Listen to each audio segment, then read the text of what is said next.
displaying the glory of God's creation by exploring America one park at a time. Welcome to Parking Full Time with Big Dave, the park's professor.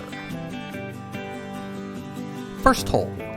The par and distance are located at the top of the screen. This is a very open hole, as most holes on this course are. And normally I would say that the par is too high for this hole. But this course is definitely a beginner's course. And for a beginner's course, a hole over 300 feet, this par is actually fairly reasonable. Also, this is the only hole located west of the wetland area, which you see to the left. To get to the first tee, you have to walk to the rear of the parking lot and the restroom building, then turn left and walk an asphalt path over the small wetland area. There's the view from behind the basket back to the tee. Second hole, and now we're back in the main part of the park. You have to turn left at the first basket and walk back across the wetland area and also across the parking lot you see off to the left there to get to this hole. This is another short and open hole.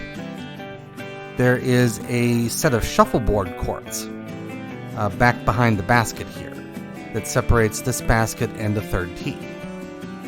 There's the view from behind the basket looking back to the second tee. Third hole, and yes, it's only 100 feet, and yes, it's only a par 2. This is kind of a filler hole wedged in between a couple of park amenities, although it does make a kind of a nice ace opportunity. For the fourth tee, we go back behind the restroom building. And this is the fourth hole. Again, there's the playground off to the right, and there is the park boundary off to the left, which we're going to kind of dogleg around here.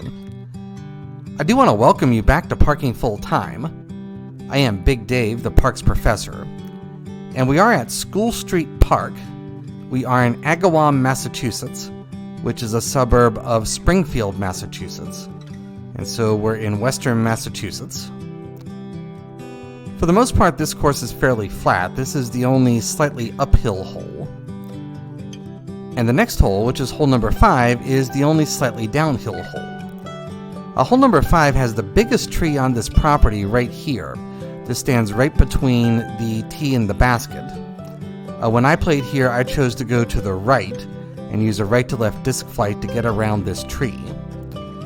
I captured this video, by the way, on Monday, September the 11th, and it was a hot and muggy 75 degrees when I came here.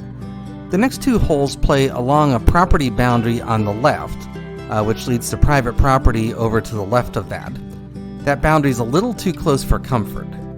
And I'll just tell you at this point, I don't like this course. The holes stay too close to the property boundaries.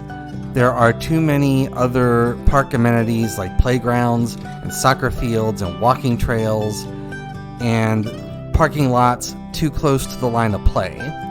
The terrain is completely flat. It's almost completely wide open. This is a 7th hole. It's the longest hole in this course, actually. And it's the other par 4 in addition to the first hole. And so why did I choose to do this video? Well, this is basically the only permanent course in the Springfield, Massachusetts area. There's another course at a nearby park, Mitteneg Park, which is actually a temporary course, but they've just left it up for several years now. So I'm hoping by doing this video, and by disc golfers getting tired of this course, and growing up from this course, that they'll be encouraged to build a nicer, more permanent and bigger disc golf course in this area. The 8th hole is actually my favorite hole on this course. It's a sharp dogleg left with a dense cluster of pine trees on the inside of the dogleg. Pine trees like these are notorious for gobbling up stray discs, so you need to do some risk-reward calculation to decide how much of that dogleg you want to try to bite off with your tee shot on this hole. This is my favorite hole on this course, and it's one of only a couple of holes on this course with any real disc golf value in my mind. The 9th hole is more of the same that we had before, dead straight, dead flat, and dead open. I do want to thank you for watching this video. Parking Full Time would not be anything without the people who watch. I realize that every day, and I thank you every day. Also, as a reminder, I make no monetary compensation for any work I do for parking full-time. So all I get for doing these videos are your likes, your subscribes, your comments, and your views, and I do appreciate all of those things. Again, I don't like this course, but hopefully this is a stepping stone towards a bigger and better course in the Springfield, Massachusetts area. That is the end of the course. Have a great afternoon, take care, and Lord bless.